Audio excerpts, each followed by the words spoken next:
Very few people have seen someone get hit by a car.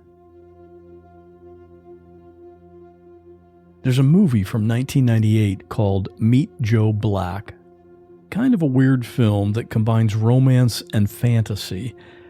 I don't remember being particularly impressed by the movie itself, but there's one scene that stuck in my head forever. If you've seen it, you probably know the scene I'm talking about. Two young people, played by Brad Pitt and Claire Forlani, meet by chance at a coffee shop, and there seems to be a rare connection between them. They leave the shop and have a few awkward words on the sidewalk before they go their separate ways. The scene is really quiet, the soundtrack is calm, and both of them are walking away, even though it's obvious that they have thoughts and feelings that they want to express. As Brad Pitt stands in the street and watches her disappear around the corner, he wonders about what could have been. And suddenly, we hear the blast of a horn, and a car hits him, causing him to fly into the air. Before he hits the ground, another car coming from the opposite direction hits him again. I just remember that scene because it goes from being so calm to such a horrific, jarring accident. My guess is that's what it's like for most people who witness an accident such as this when a vehicle strikes a pedestrian. It's often completely unexpected. Rosie, my guest today, can attest to this. She witnessed someone being hit by a car, and she was there afterward, trying to do whatever she could to help. But her story offers a different perspective about seeing this type of accident, because Rosie was in the car. Real people in unreal situations.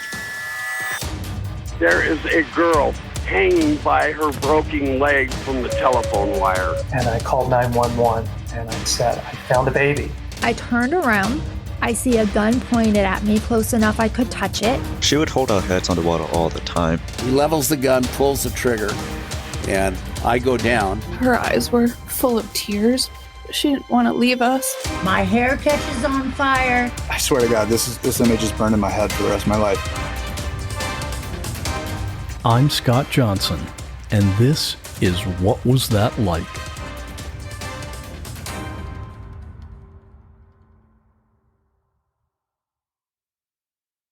Rosie, you said this happened at the end of a long day. What had happened that day? On that day, I had spent the day doing my university degree. I had a day full of classes, and my husband at the time, Louis, was commuting about 3 hours return to work. And so he'd had a full day at work. He'd just gotten home, and without really saying much to each other, we piled into the car with our two dogs and set off for our walk before having a quiet night in to recuperate after our long day. Is that kind of a normal routine that you drive to the dog park?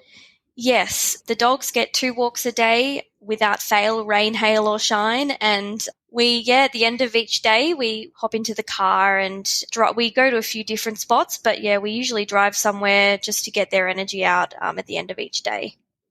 Can you just describe that trip? You said you weren't talking, the radio wasn't on. It was just, were you kind of just zoning out sort of? Definitely. We normally do talk about our days, and the radio will be going, the dogs will probably be barking at things they see out the window. But this particular day, we were both just exhausted. We didn't have the radio on. We weren't talking. The dogs were quiet. Everything was peaceful. The conditions for driving for us were absolutely perfect, which is quite rare for us. So it was a really calm start to the drive. And Louis was driving. Correct. So you're in the front seat on the passenger side. And we should explain, this is Australia. The listeners probably picked up on your accent already.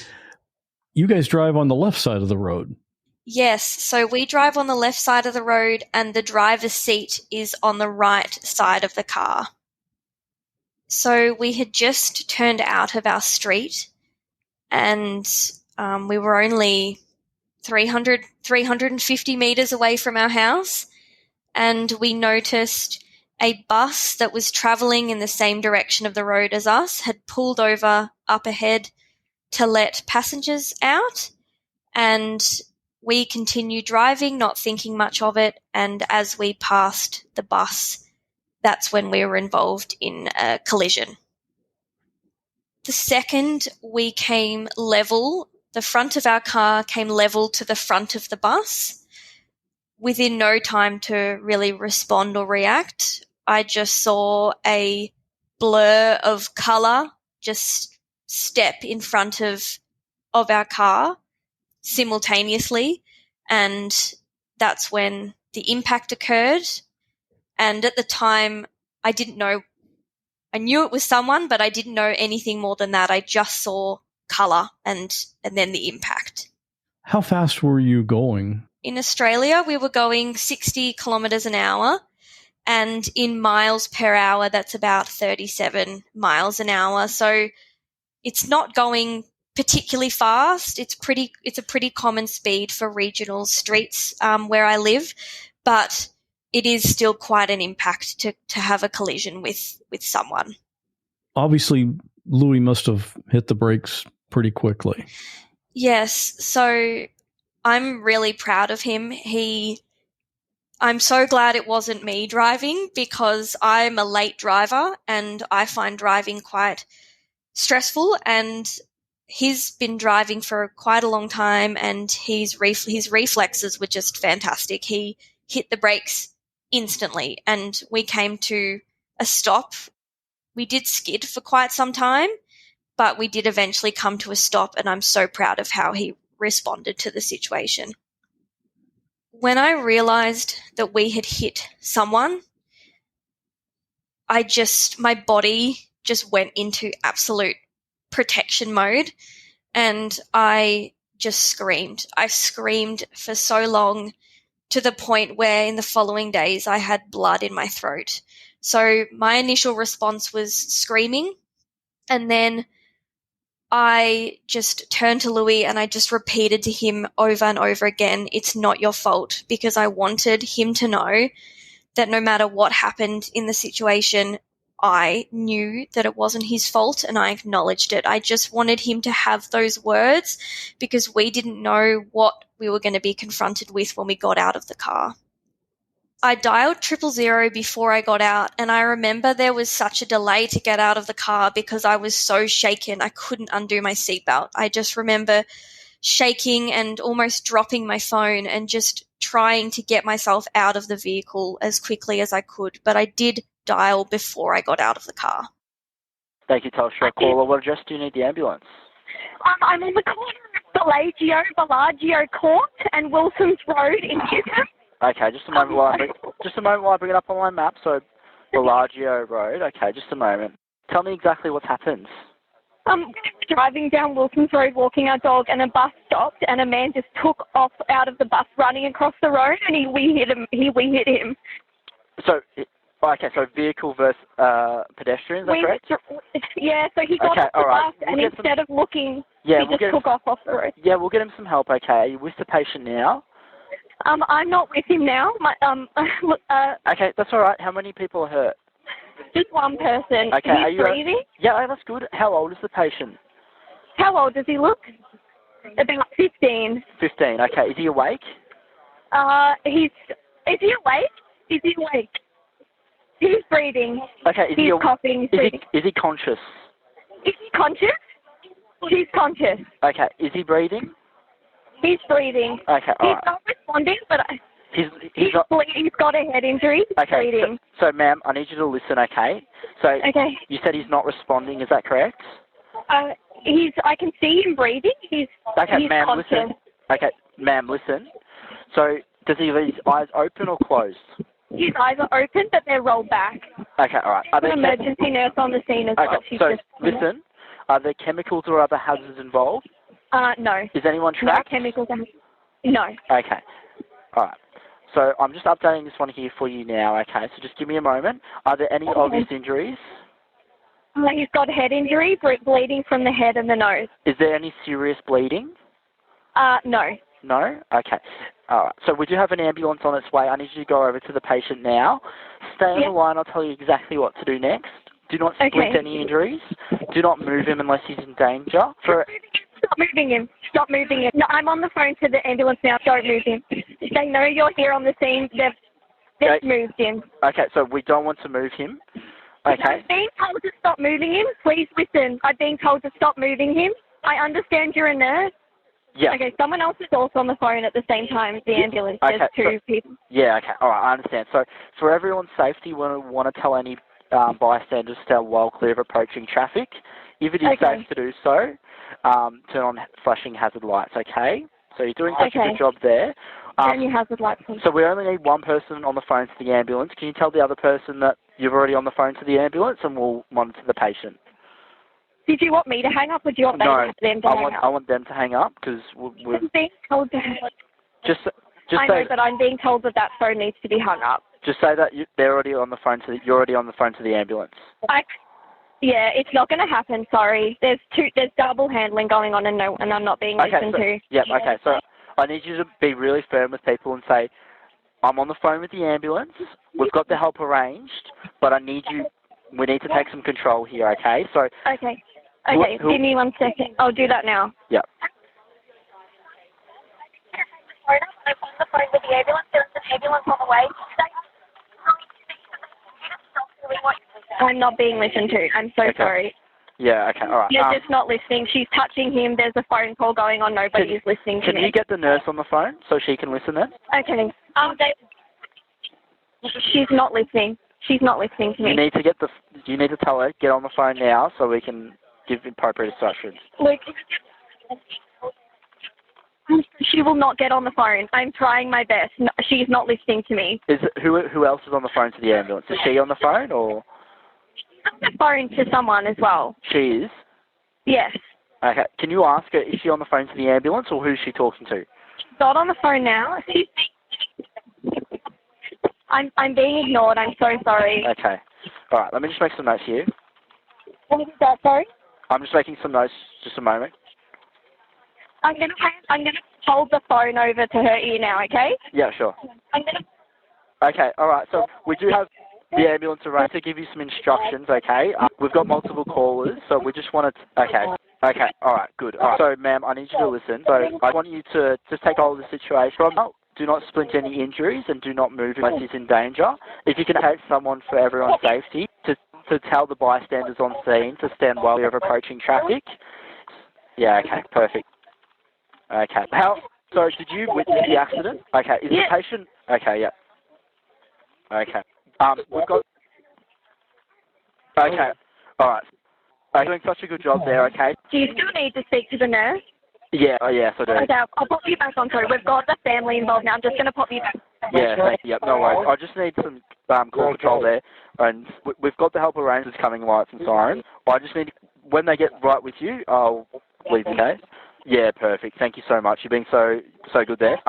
Anything else I should note down at all? How fast was the impact? Do you know? We're probably going about 50 to 60 kilometres. They're with him now. Okay, all right. I'll leave you with him, okay? All right. Thank you so much. See you later. Thank you. Bye-bye.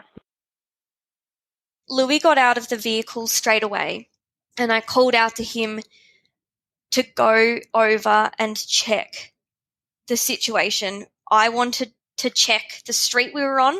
And so when I got out of the car, I straight away went to the street to make sure I was giving them the right location, because I wasn't, even though we drive past this spot daily, I'd never been there as a pedestrian and wanted to make sure that I was giving them the correct instructions. And so I got Louis to go over and just quickly yell out the key pieces of information, and then that's when I was instructed to go over and start performing first aid to the person.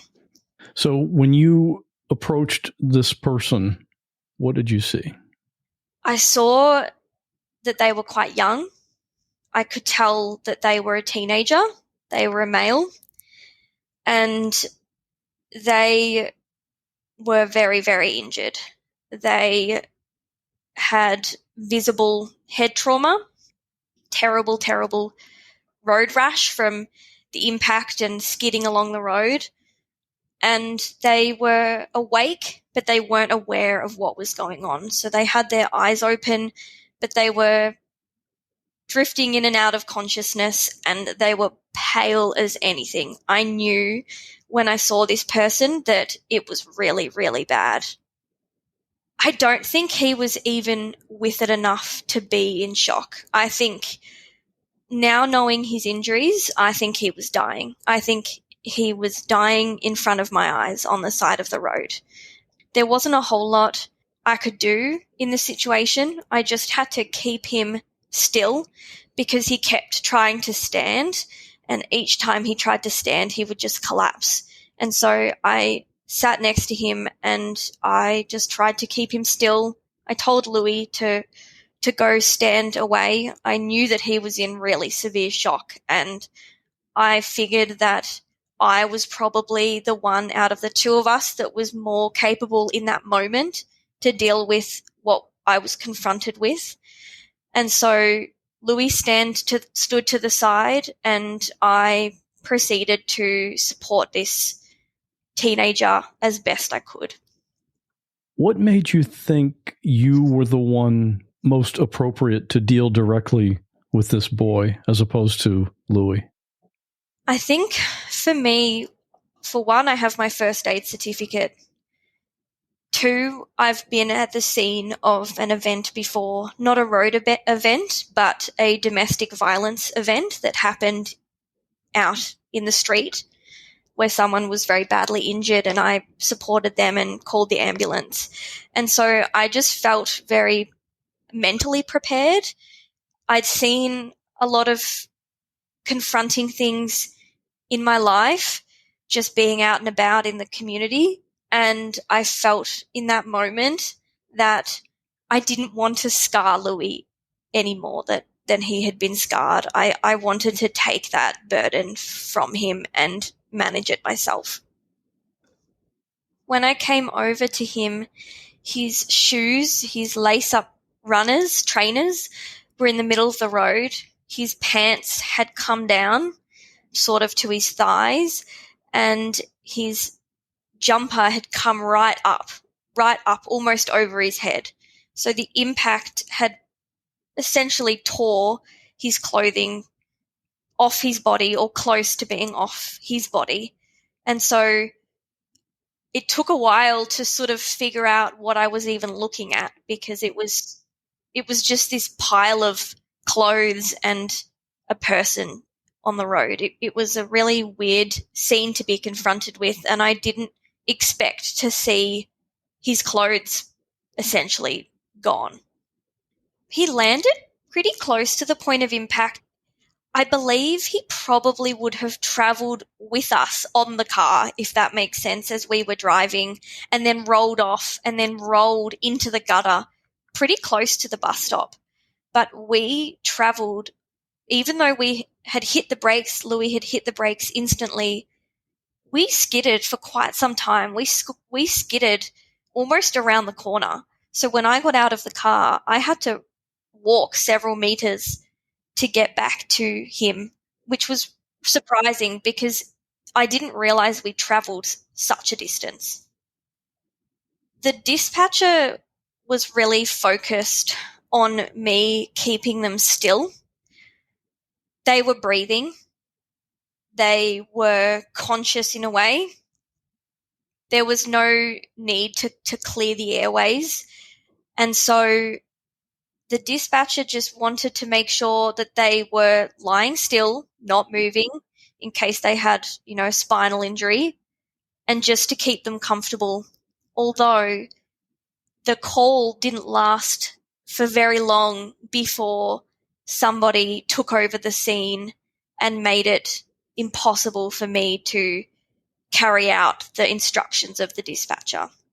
An emergency nurse who was off duty didn't see the accident, but I believe heard it from their house, and they came out onto the street to see what had happened, went into emergency mode, and completely took over the scene, probably thinking that they were helping, but the dispatcher on my phone was very, very, very adamant that I needed to get them away from the situation.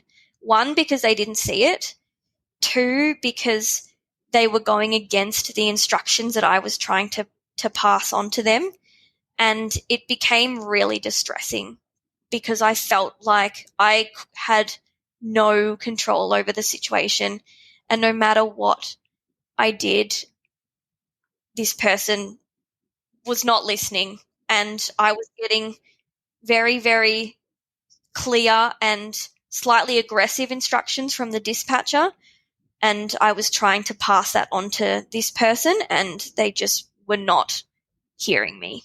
In defense of nurses, obviously they're trained medically. They have a lot of education from a medical standpoint, but they're not necessarily equipped or trained as a first responder either. What was the nurse doing that was contrary to what the dispatcher was telling you? Definitely. And firstly, my sister's a nurse. I have such respect for nurses. But in this situation, the dispatcher was telling me, do not move him, do not move him. And I looked up and the nurse was moving him. And I remember the dispatcher saying to me, stop her from moving him. If you need to yell at her, if you need to try and remove her from the situation, please, she needs to stop moving him. And I remember somebody else had called an ambulance as well. So they were on the phone to a different dispatcher, and my dispatcher was saying, this other person needs to hang up the phone. We're double handling the situation. And I remember the nurse not letting this other person hang up the phone. And so we were almost arguing.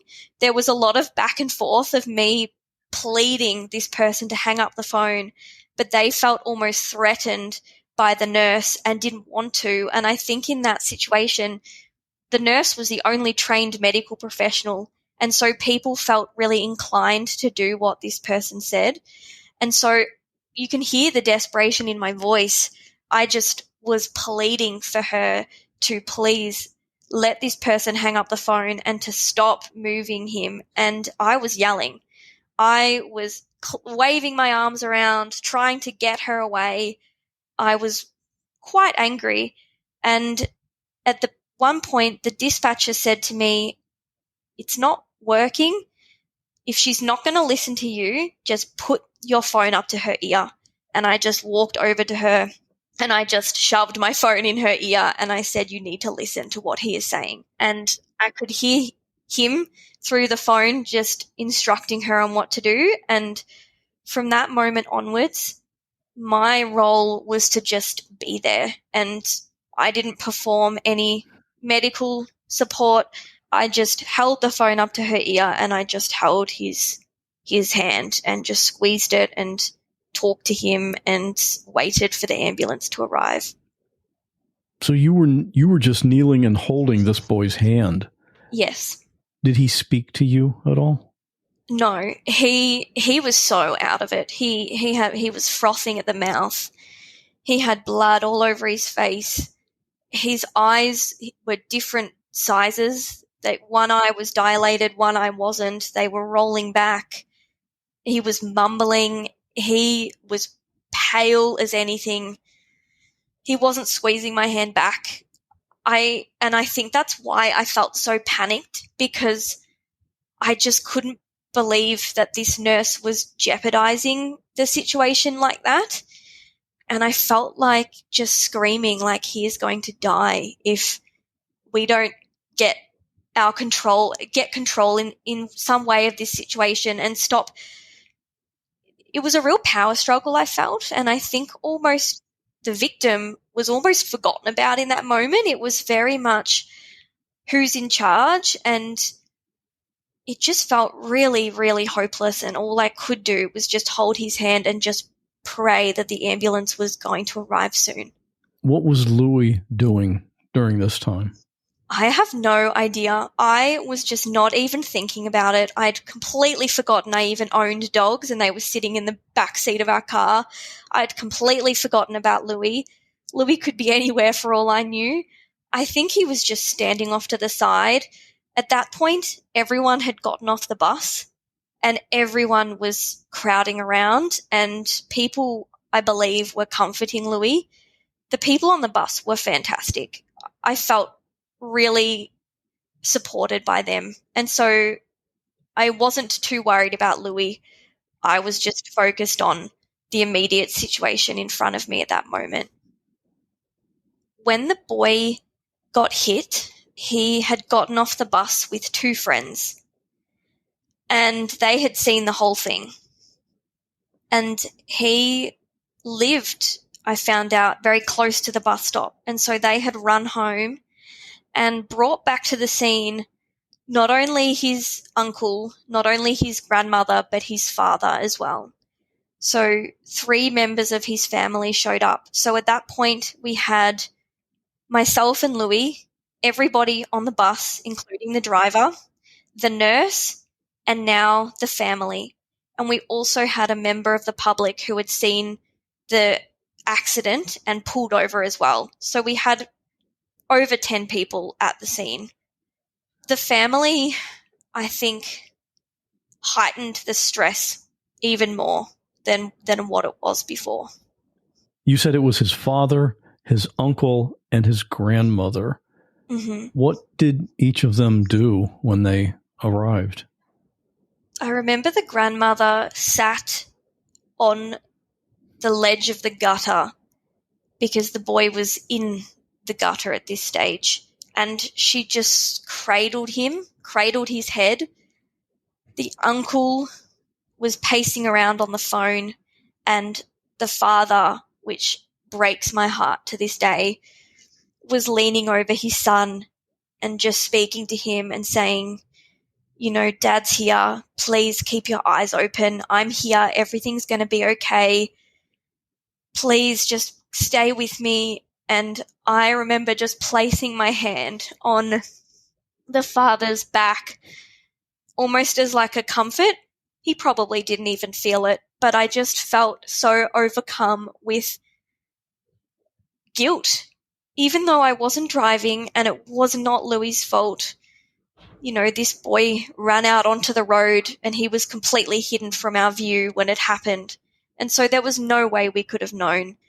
I just felt so much guilt and shame. I just put my hand on his back and I thought, I hope that this boy makes it. If he doesn't, this is going to be one of the last images that his father has of his son. And I just felt so overwhelmed with sadness in that moment. Were you worried at all at that time about the family members finding out that it was your car that had actually hit the boy? Yes. Oh boy. A lot of my sister's friends are emergency nurses and they've been involved in abuse at the hands of family members. In very, very stressful situations, people can get violent. You know, they're seeing their loved one or their child in a life or death situation. They can get angry. And I was so scared for Louis. I thought Louis will not stand a chance if this father comes after him. I just felt sick to my stomach that they were going to find out. Our car was still on the scene. It was still very, very real. And I was worried of what was going to happen and whether they would hate us or yell at us or fight us. I just thought, I ran through all the scenarios in my head of what could go wrong in this moment. The ambulance did eventually show up.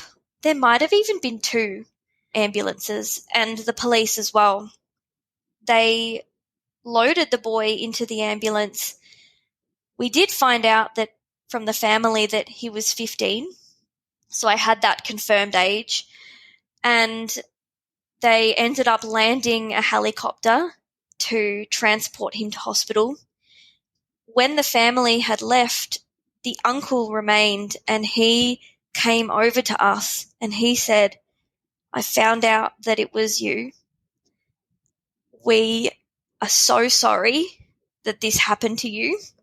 We've spoken to the police and the bus driver, and it seems like he did the wrong thing and he ran out onto the road.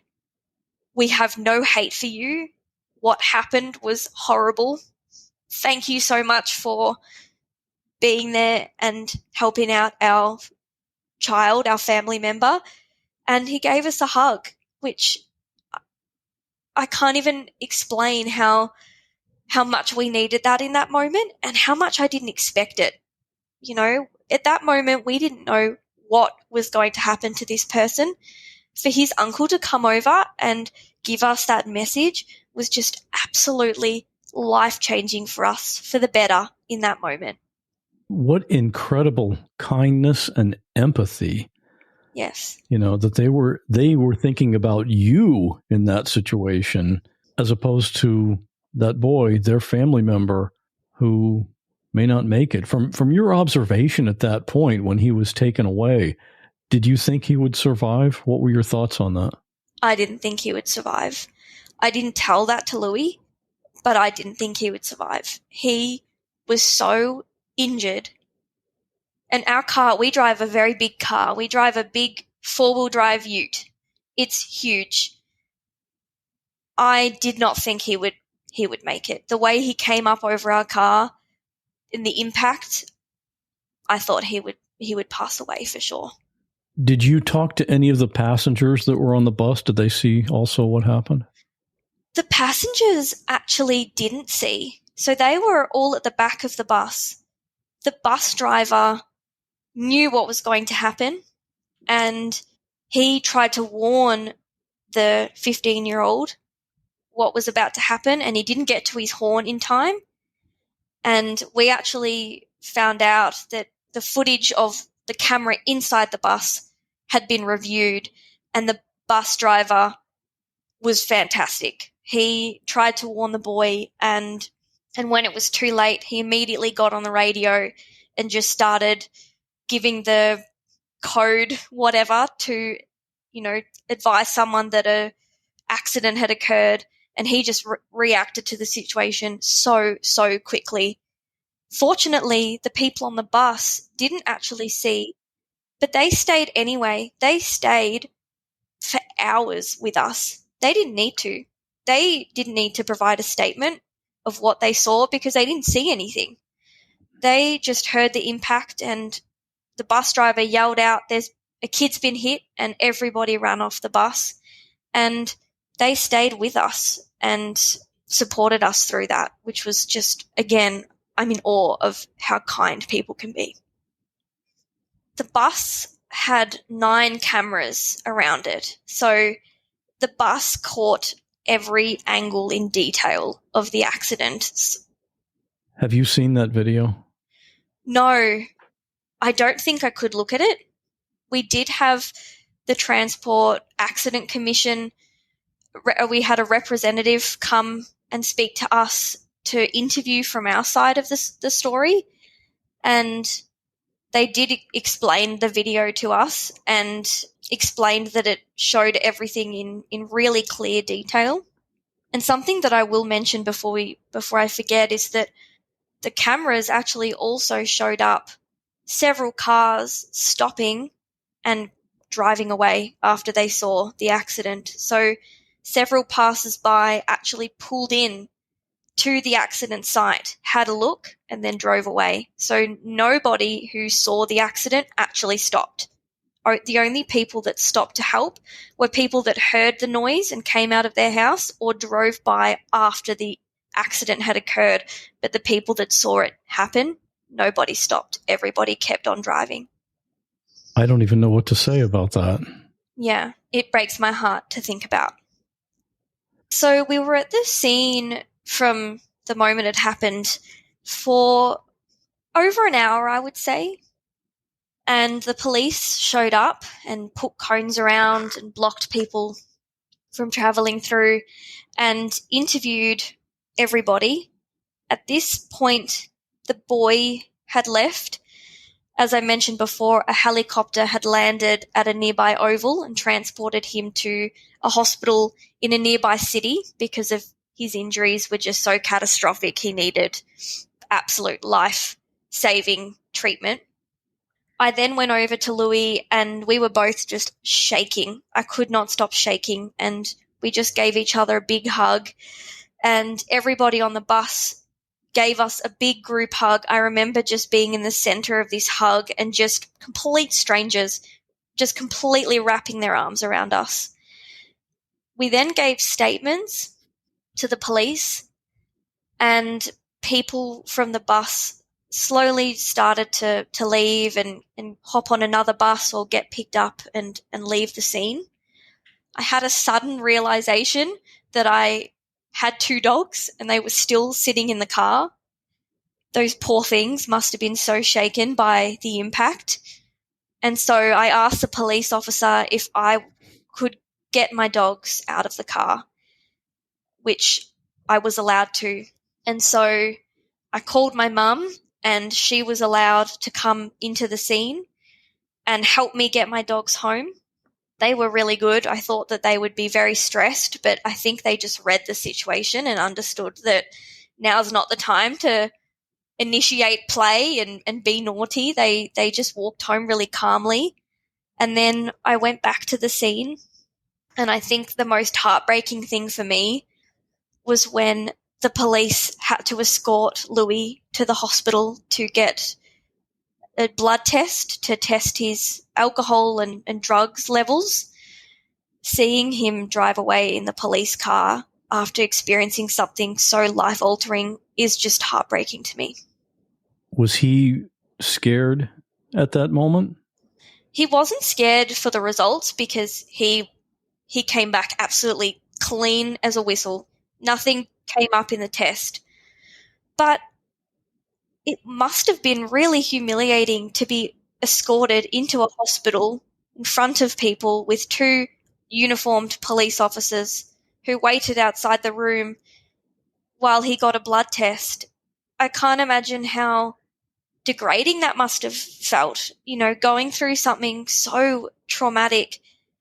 And I understand that that's the protocol, and they were very, very kind to us, but just going through something like that and then having to sit in a police car and have a blood test, I wished that it was me. I wished that I could swap places with him and I could be the one going through all of this. I just felt so sad for him in that moment. You're very protective of him, aren't you? Yes. He's a very kind person, and I feel like, not that I deserve to swap places, but I think I could handle it. That's how I felt, even though he's handled this accident incredibly. I just felt in that moment that I wanted to be that person and protect him from that. So Louis had left in the police car, and I was told that I was able to drive my car home, which, thank goodness, it was only 300 or so meters, because I don't know how I would have driven it home if we were any further away. I was shaking like a leaf driving that car home, and I was making really silly mistakes on the road because I was just so shaken. I had to do a really tight sort of 3-point turn to get back onto the road again, and I nearly drove onto the footpath because I was just so shaken. And as I mentioned earlier, I'm quite new to driving. I was a late driver, and our car is very big, and I don't feel comfortable driving it the best of times. And so driving that car home was just, it felt like it was never ending. It was probably a 30-second drive, but I just could not wait to get in the driveway.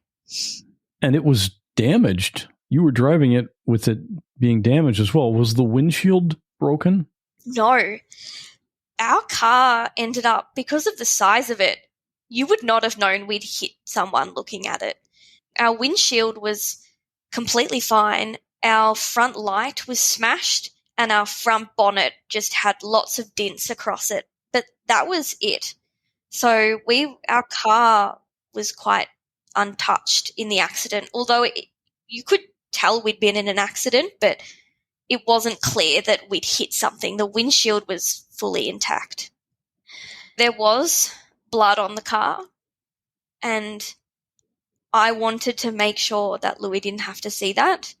And so the second I got home, I just went out with a cloth and some cleaner, and I just scrubbed the blood, and I tried to just make it look as presentable as possible. It wasn't a lot of blood, but it was really difficult for me to touch the car and to clean the blood off. It was still so fresh in my mind. It had only happened an hour or so prior, but I just knew that I had to do that because I didn't know what state Louis would be in when he got home, because we hadn't had a chance to even talk since we were in the car together when the accident happened. We hadn't even really said much to each other. So police brought him home. They were really, really fantastic.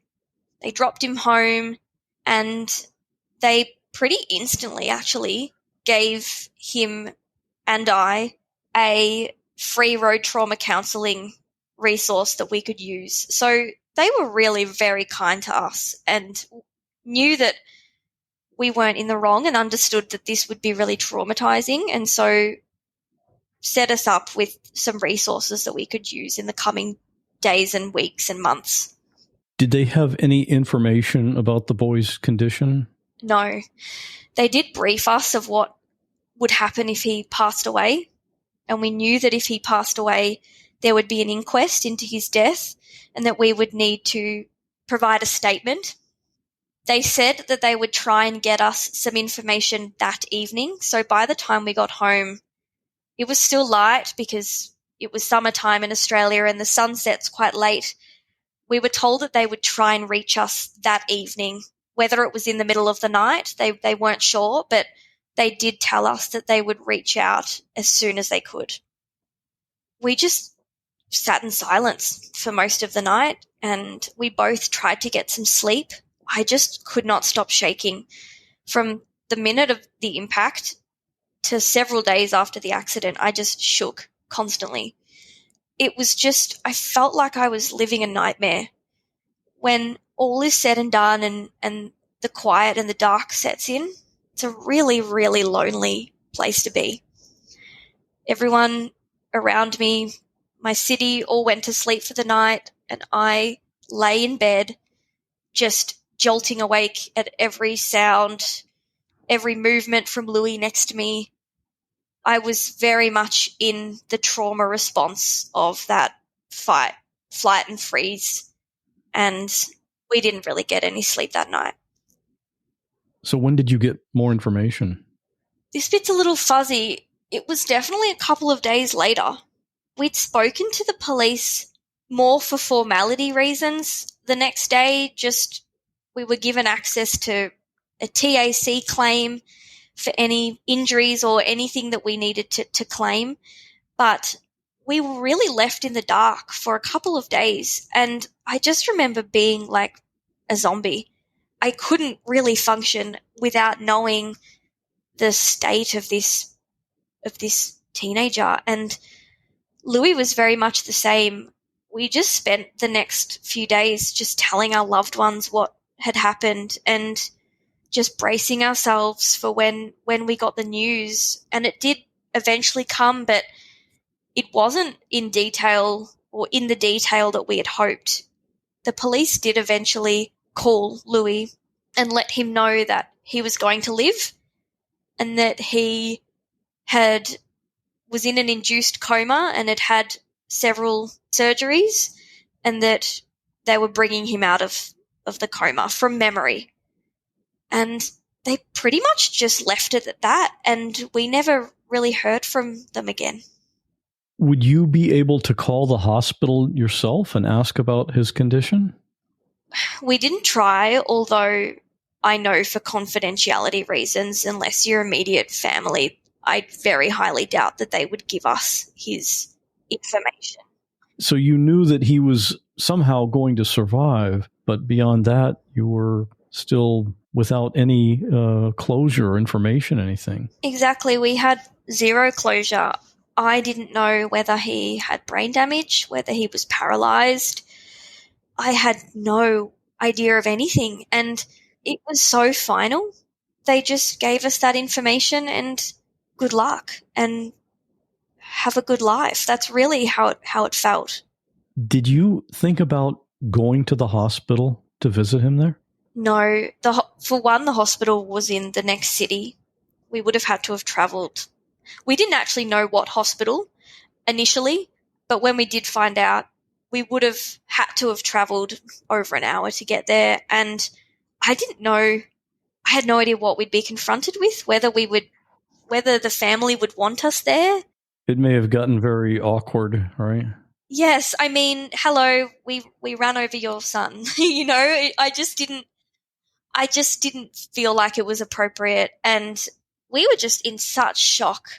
We couldn't even think about what to eat for breakfast, let alone getting in the car, which was a very traumatizing process for us now, and then drive to the hospital. It just wasn't even in our minds at that moment.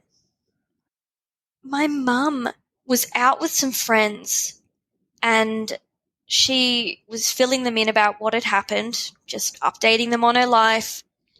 And one of the friends said, I know the family. I know them. And this friend said to my mum, I can send them a text message and try and get some information just for a bit of closure. And so this person sent a text message to the family, and they responded, and they let us know that they said he's a tough kid. He's going to be okay. We found out that he had a shattered pelvis, a ruptured aorta in his heart, and bleeding on the brain. They're the three things we were able to find out, and that was the only information that we were able to find out until just recently.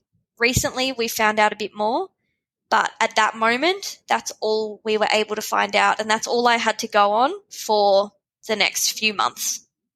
When you heard that list of injuries, what were you thinking? I just felt sick. I felt happy that he was going to survive, but it was almost not enough. I almost needed to see him. I remember just living life as if it was a countdown to him passing away. I lived life with such anxiety that every time my phone went off and it was a number I didn't recognize, that it was going to be someone calling me to tell me that he died. It was a really weird limbo period that I've only just gotten out of now. I think because I saw him, I was just so certain that something was going to go wrong. He was going to have brain bleed or have a stroke or something was going to happen and he was going to die. I was just sure of it. And I know that sounds really grim, and I certainly didn't want that to be the case. But I just thought there is no way that a teenager can be hit at such a speed with such a big car and have the injuries that he's sustained and survive. That's where I was at. When you sent me your message, you questioned if you really wanted to know those answers. What was your thought process there?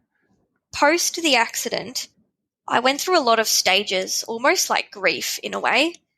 And when I started to get through those initial primal protective responses, I got to the real emotional trauma of it. And while in one sense, I really wanted to know, I felt like I couldn't move on without knowing, but I was so mentally fragile and looking back on it, mentally unwell from the accident, that I feared that if I was told that he's paralyzed and he'll never be able to do X, Y, Z, I don't know how I could keep living my privileged life knowing that information. And that is something that I really envied in Louis. Louis is very black and white, which serves him well in some circumstances. And as soon as he knew that legally he was not liable for the injuries caused, he felt very sad for the family, but he was really quite easily able to move on. And I don't mean that in a disrespectful way. He was devastated. He felt horrible. But he just saw no other way than to just put it past him and to move on. But for me, I went through such complex feelings of emotion and do I want to know? No, I don't. I can't live with myself if I find out and it's not what I was hoping for. And although I wasn't driving, I felt like I was stuck on this horrible roller coaster and I couldn't get off. And I was just as guilty, in a sense, because I was in the car. And it really took over my life in a lot of ways. Obviously, it's normal to feel terrible for what happened, but you must understand now that the feelings that you have don't need to include guilt. Mm-hmm. I think about it like this. If you were a person who witnessed the accident, like just a bystander nearby, you'd feel terrible. You'd maybe, and obviously traumatized seeing something like that happen. And of course, you'd wish it didn't happen. It hadn't have happened. But you wouldn't feel any guilt because you were just a bystander. So I think of it like you as the passenger in that car are guilty of what happened the same as that uninvolved bystander, which is not at all. I know it's difficult to feel that way since it happened to be your car. Have you been able to work through that? Yes, I have. I've had a lot of counseling. I think I kept, I'm someone who's suffered from anxiety my whole life. And one of my biggest traits of anxiety is what if this, what if that, and dwelling. And I dwelled a lot. I thought, why couldn't I undo my seatbelt? Why wasn't I the first one to call 000? Why couldn't I have gotten in control of the situation when the nurse was trying to help, but maybe hindering the scene a little bit? I just kept thinking, why? And in hindsight and through a lot of work post-accident, I realized that I did what I thought was best in the situation, and I was also battling against really innate protective factors that we have in ourselves to protect ourselves from trauma. I couldn't undo my seatbelt because I was shaking because my body was trying to protect myself from what it just witnessed. All of those things that happened were things that were out of my control, and the things that were in my control, I tried my best to, assert my support and my stance in the situation. And I know that I'm not at fault now, and I don't feel guilty now, but for quite a long time I did, and I just felt like, how am I going to live a normal life after this? I was so in the depths of despair that I didn't know how I was going to be normal again, or my version of normal again. You had mentioned that the police gave you a resource, a road trauma counseling service. I don't know if we even have that here in the United States. Were you able to get into that, and did it help? I was able to get into that, but it took a really long time. I don't know whether it's government run or whether it's not for profit, but it is a free service, even if you've just witnessed an accident, even if you weren't involved. For the people on the bus, for example, if you've witnessed a traumatic accident, you've been involved in a traumatic accident, you've lost someone, even if you weren't involved in the accident, but you've lost a loved one and you need to talk about it, you can call them. You don't need to prove anything. You just need to ring up and say, I was involved in a really, really traumatic accident and I need support. And I called them the day after the accident. Louis didn't speak to them at all. He was able to just move on with his life, and he has done so really successfully. But I called them the day after, although because they are a not-for-profit sort of service, they don't have a lot of funding. And so it actually took me nearly 2 months to get any professional mental health support post the accident because there was such a long wait list. And I am just so glad that from years and years and years of my own therapy, that I had tools that I had equipped myself with over the years to cope in the meantime, because I don't know what Rosie 5 years ago would have done if she had to wait nearly 2 months for any, mental health support. So it was a really long slog. I remember you told me once earlier that some of your friends and family offered no support. Why do you think that was? Did they just not understand your trauma, or what was going on there? I don't think they understood the trauma. And quite frankly, I haven't understood friends' trauma in the past. Until you've been through a situation like mine or any traumatic situation, you don't understand. And I don't have any hate or anger towards these people now, but it was a really, really lonely time, and something that is as common as road trauma but unique in a way. You're not going to speak to many people who have hit somebody, and I think people just didn't know how to relate. It's not like, oh, I have cancer, or I got hit on my bike or something. I feel like they're more relatable things. But I was in a car and a child stepped out in front of my car. I don't think people get it. And I think a lot of people had the opinion of, well, he lived. I don't know what the problem is. Just you should be happy he's alive. And so the people that I did tell were really good in the first couple of days, but then they just sort of dropped off. And trauma lasts for forever, really. You never truly get over it. You can learn how to cope with it. You can learn how to make the most of it, but it's with you forever. And I did at times feel abandoned by the people in my life. From your impression of them, did they think that you were just being overdramatic? Or did they just not know how to help or what to say, and it was easier to just avoid you? I mean, I am a dramatic person. I don't think they thought that I was being over dramatic. I'm very, very good at putting on a mask. I mean, I took 1.5 days off work after this accident and came straight back to work and sat an exam the next week. I think people saw me getting on with life and just never thought to really ask. I did have a couple of people checking in, and there were friends that I was honest with saying, this is really hard. I'm really struggling right now. And while they were definitely comforting, nobody stopped by at the house. Nobody sent a card or flowers. Nobody called me.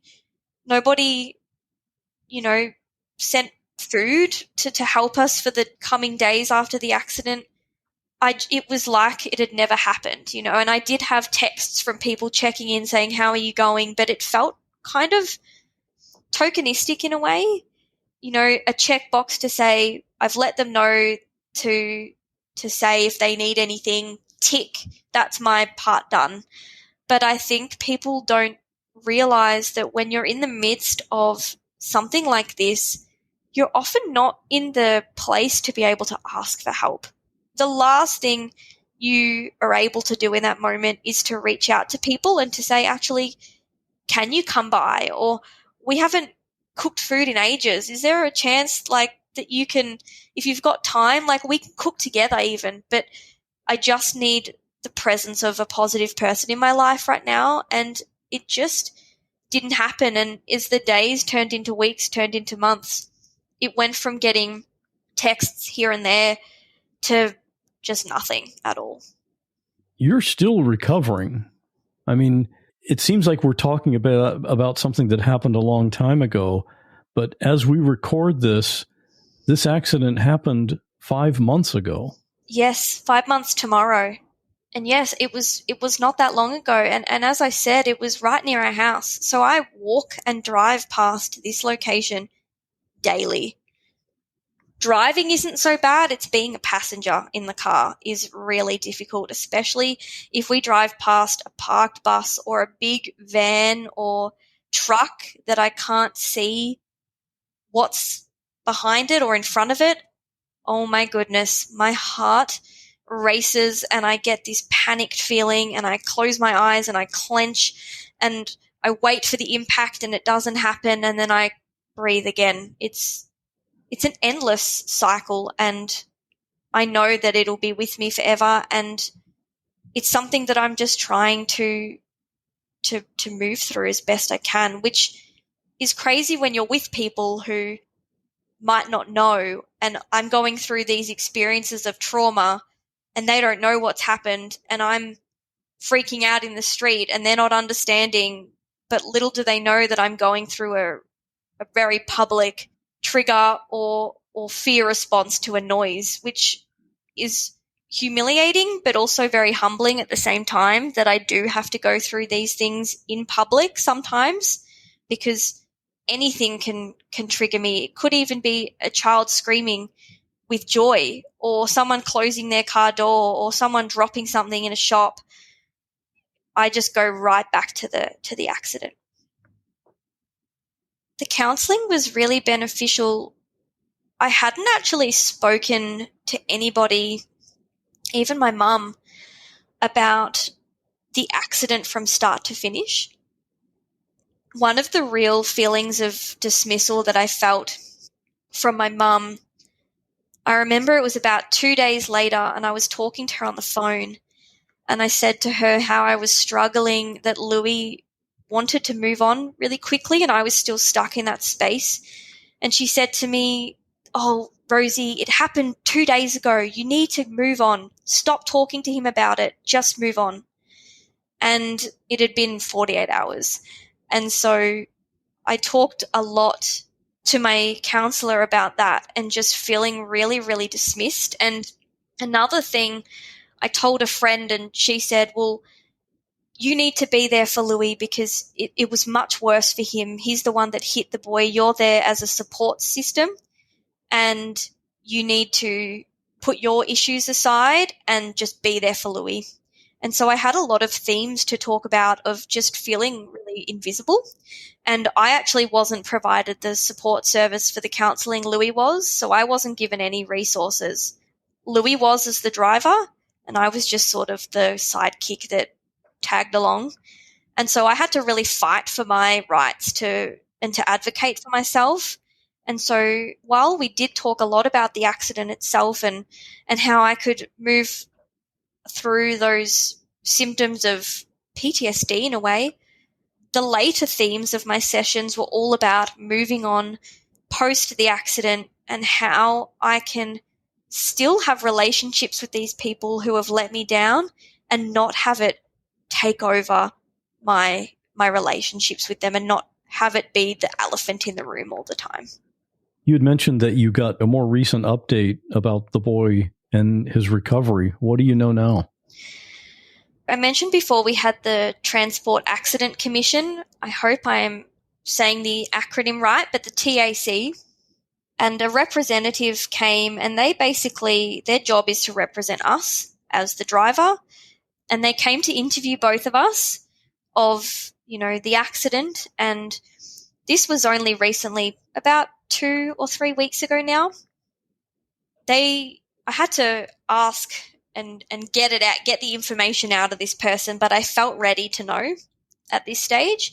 And I gave Louis the option to leave the room, but he wanted to stay. And so we were told first and foremost that unfortunately the bus driver didn't even know that the boy had survived. So he did not get any updates from the police. He hasn't been able to work.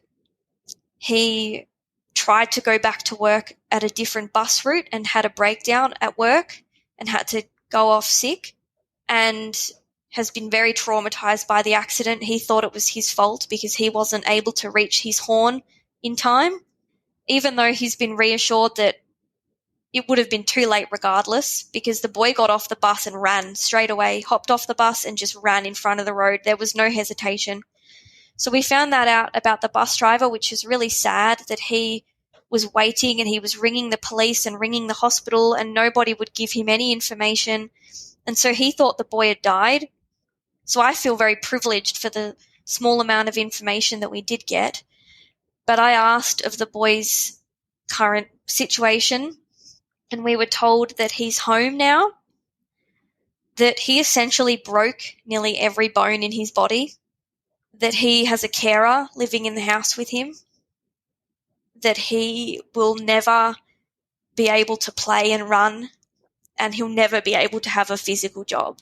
He doesn't have brain damage, and he didn't break his back, but he is struggling with learning to walk again, and his life will forever be impacted, and he will live in pain for the rest of his life. And so that was a really, really hard reminder of road safety and how your life can be changed in a split second.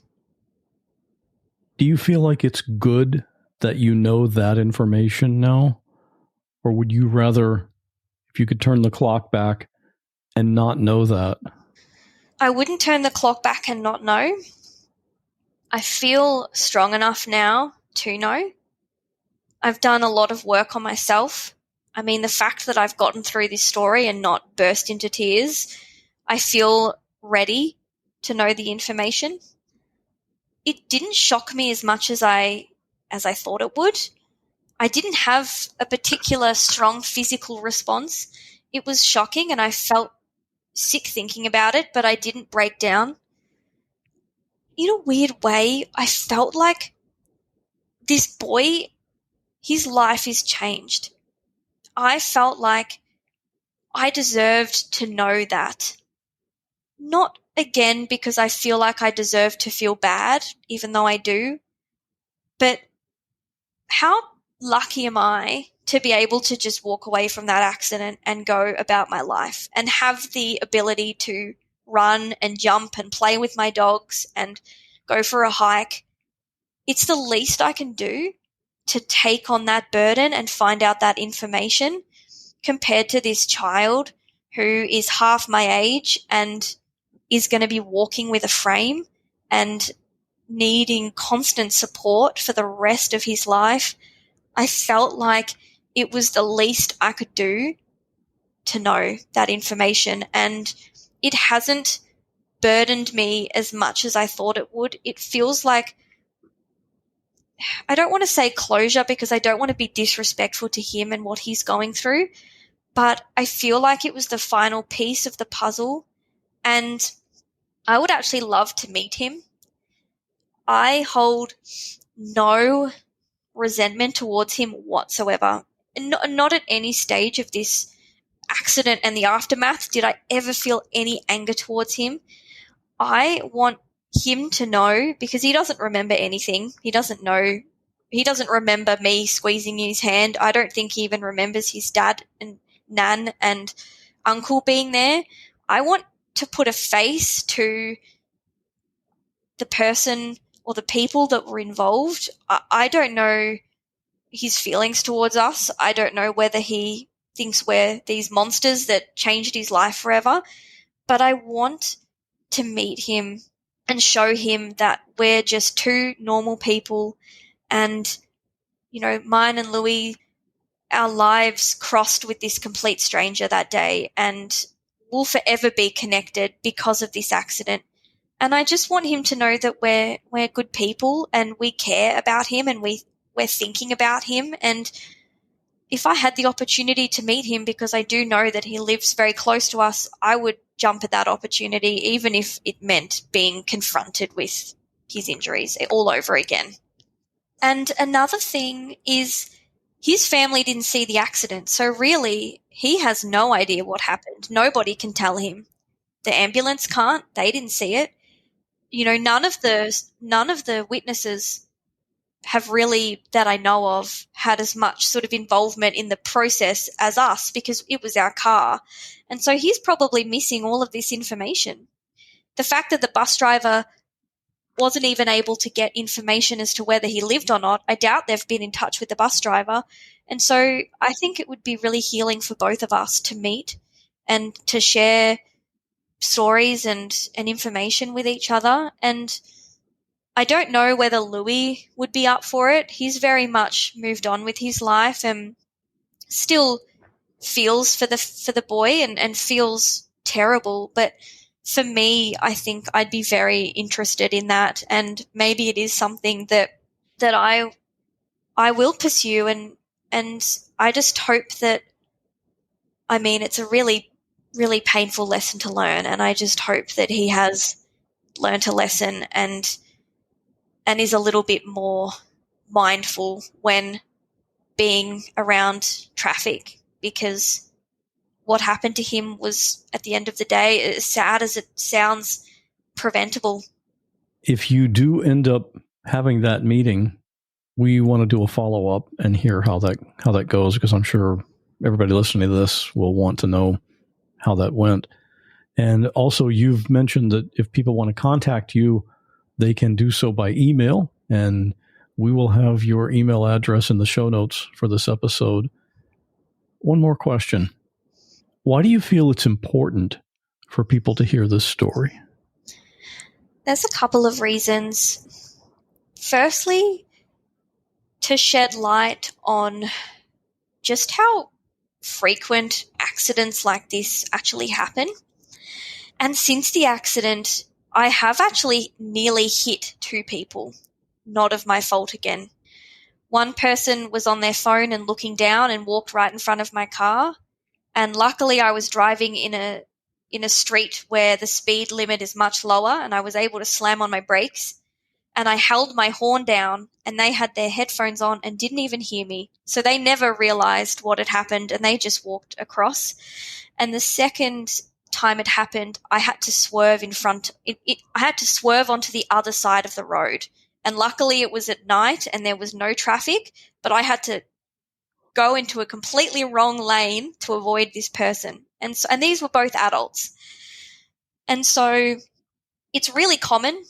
You can be jumping out of the car to run and pick your kids up from school, or you can be distracted in a rush. You can be a parent who's got a kid riding up ahead on their bike and they all of a sudden roll onto the road. You just have to be careful, and I want to shed light so that people realize how fragile life is and how a split decision can impact yours or someone else's life for forever.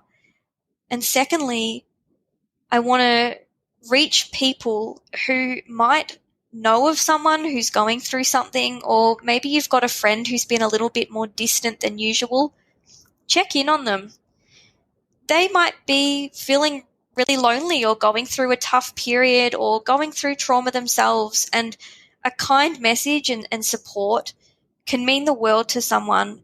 Please don't ignore those warning signs of people that are going through a tough time. Even if you're not certain, just reach out and make yourself available. Don't just send the message of, if you need anything, let me know. Actually make yourself available to them. I think that's really, really important. You know, the thing I really loved about hearing Rosie talk about this is that it's really practical advice. I mean, we all know people at times who are going through something and really need someone. In fact, that's when people need the support of others around them more than ever. And yet it's so easy to abandon them or think they should just get over it. For me, I'm going to make a deliberate effort to get better in this area. When someone I know has been through something traumatic and they're telling that story later on, and part of the story is that a lot of people ignored them, but 1 or 2 people stepped up to be there for them, I want to be one of those few people. I think you would want to be too. It just takes deliberate intent and action. So let's do it. You can get the full transcript for this episode, as well as pictures of Rosie and Louie and their 2 dogs, Ted and Frankie, in the episode notes at whatwasthatlike.com/161. Raw Audio episode 37 is now live. I love creating these bonus exclusive episodes for supporters of the podcast. Each one is 3 stories, including the 911 audio that happened during that emergency. In this episode, you'll hear a woman panicking after a machete attack. Who did it? My kid's father. Okay. My kid's father, ma'am. Okay, and where did he go? What type of car is he in? I don't know where he went, ma'am. A man called because he and his girlfriend are stranded outside in a snowstorm. Please help us. My girlfriend is really freezing. I'm cold. We can't get out of here. You can't get out of where? We can't get out. We don't know if we are... They don't speak English or anything. They don't... And after police leave her house, a woman calls 911 to have them come back because she thinks one of them is cute. Could you throw him back my way? Do you need them to come back there? Oh, I'd like that, yeah. Why do you need them to come back there? Because I have an emergency. I'll think of something. If you want to hear that full episode and binge the previous 36 episodes, you can do that by signing up for What Was That Like Plus, and you can try it for free. On an iPhone, just go to the What Was That Like podcast feed and click on Try Free. On Android, go to whatwasthatlike.com/plus. Just try it for free and see what you think. Graphics for this episode were created by Bob Bretz. Full episode transcription was created by James Lai, and they both do amazing work. And now, this week's listener story. If you're new to the show, this is how we end every episode, with a story sent in by a listener. If you have an interesting personal story that you can tell in about 5 to 10 minutes, record it on your phone and email it to me so we can all enjoy it. Scott@whatwasthatlike.com. The one you're about to hear is from my friend Marcus. He's a personal fitness and nutrition coach. As an aside, I've been sort of half-heartedly trying to drop 20 pounds for the last 3 or 4 years. I started working with Marcus as my personal coach, and guess what? It finally happened.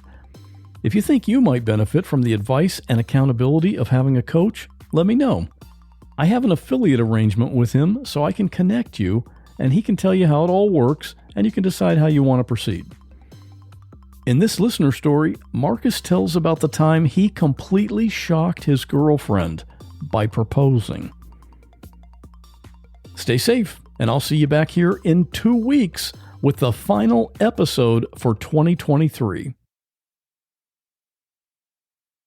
In June of 2019, I decided it was time to propose to my girlfriend of 4 years.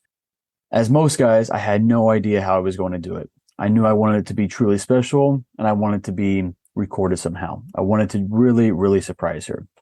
My initial thought was actually just do it in Colorado while we were hiking. That's where I first told her that I loved her, and it seemed like the perfect setting. But in thinking more about it, it just seemed too generic, too basic. My next thought was to reach out to our favorite band at the time, the Lumineers, to see if they could help me propose because we were going to the Bonnaroo Music Festival a few weeks later, and they were performing there. But after a few attempts, I never got a reply from any of the band members. Then it hit me. The ring that I was going to get Nicole was actually at a jeweler that I had a connection with down in Atlanta. And it just so happened that Nicole and her boss were getting ready to leave for a work trip in Atlanta. They were actually leaving a few days from the time I had the thought to even propose this way. So I had a lot to figure out, and I had to do it fast. So I called Nicole's boss and told her my plan. I would fly down early in the morning on the last full day of the whole trip. They would actually be at the same venue of the jeweler, so we would have to coordinate on where they were in the venue at all the different times that I was going to be there, so I could sneak in to pick up the ring and sneak back out. Then that day, after they finished working, her boss was going to take her out to a nice dinner at STK in downtown Atlanta, a really nice steak restaurant. Once they got seated, she would then text me, and I would come into the restaurant, ask the hostess to follow behind me and film my proposal. Her boss loved the plan, and she was all on board to help me do anything and everything I needed to do to make sure that this proposal went off without a hitch. Now that I had coordinated with the jeweler and I had my plan set, I needed to get Nicole's parents' blessing. So a day prior to what would be the day that I ended up proposing, I called Nicole's dad to see if I could swing by after I got off work that day. At this point, Nicole was already out of town and she was already down in Atlanta. I didn't tell him what I was coming over for, but he had an idea. At that point, we'd been dating for a handful of years, and he probably, expected this would be about the time that I would be proposing. I told him my plan. I asked for his blessing, and of course he said yes. He couldn't have been more excited, and he just absolutely loved the plan. I called Nicole's mom after leaving her dad's house to go over to meet with her and her husband, Nicole's stepfather. And I followed those same steps, which resulted in her mom immediately being overcome with tears of joy and a huge yes. So great. I had both blessings. I had the plan with the jeweler, and I had the plan with Nicole's boss. But now I had to put the plan into full action. So after getting both of those blessings, I booked my plane ticket for 5 a.m. the next morning. The hardest part of all this was not slipping up and giving anything away to Nicole. She can read me like a book, but I played it cool, and she never suspected a thing when I spoke to her that night on the phone. I woke up at 2 a.m. the next day, too anxious to sleep. I put on my best suit, and I got to the airport. I arrived in Atlanta. I dropped off my bags at the hotel and went to the Atlanta apparel market, which is where that jeweler was located, along with where my wife and her boss were already at doing all their buying for their local clothing boutique. The building is set up kind of like a huge vertical mall with an open atrium so that you can actually see all the other people walking around all the other levels. So Nicole's boss and I had to coordinate every time we were moving around the building so that I would avoid being caught. I had to get in and get out as fast as I could without my wife being able to see me from across the venue. So I did it. I got in, I got the ring, and I got out as fast as I could. At this point, I still had a few hours left before dinner, so I went and got a good workout in. Then I came back to the hotel, took a nice shower, got fully dressed again, and just sat there anxiously sweating, waiting on her boss to let me know when they were going to be at dinner. Her boss texted me. I get in my Uber, and I head that way. I walked in like a man on a mission. I was fully already sweating through the shirt underneath my suit jacket in anxiousness. I asked the hostess to follow me to the table while recording on my phone. I get to the table with the hostess following right behind me filming. And I said, "Hey, Nicole." And her first response, the first thing we had on video, was, "What the fuck are you doing here?" And pure shock that instantly turned to full-on blubbering tears when she saw me get down on her knee and realize what I was there to do. I was there to propose to her. I took away from the table, and we sat there hugging, kissing, and her crying, just tears of joy. And I said, "Is that a yes?" And that's how I proposed to my girlfriend. To my amazement, that video actually went viral, both shared on mine and Nicole's Facebooks and Instagrams. And then we actually had a bunch of other accounts that reshared that same video. What was awesome is that a few days later, after flying back home to Kansas City, we then got to celebrate by going to Bonnaroo just a few days later, where we got to watch our favorite band perform, who actually had never responded to me asking to help me propose to my girlfriend. I wanted to say thank you to Scott for allowing me to share my personal story. My name is Marcus Gates. I'm an online fitness, nutrition, and lifestyle coach, owner of Thriving Lives Fitness. I help my clients tackle their health goals through sustainable approaches, focusing on balance.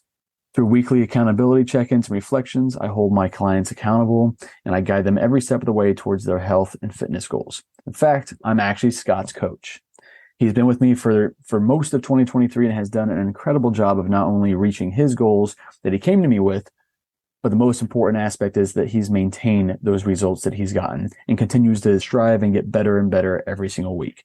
You can find me on Instagram at Thriving Lives Fitness, all one word, and my website, thrivinglivesfitness.com. With 2024 just a few weeks away, I would love to work with you on whatever your health goals are.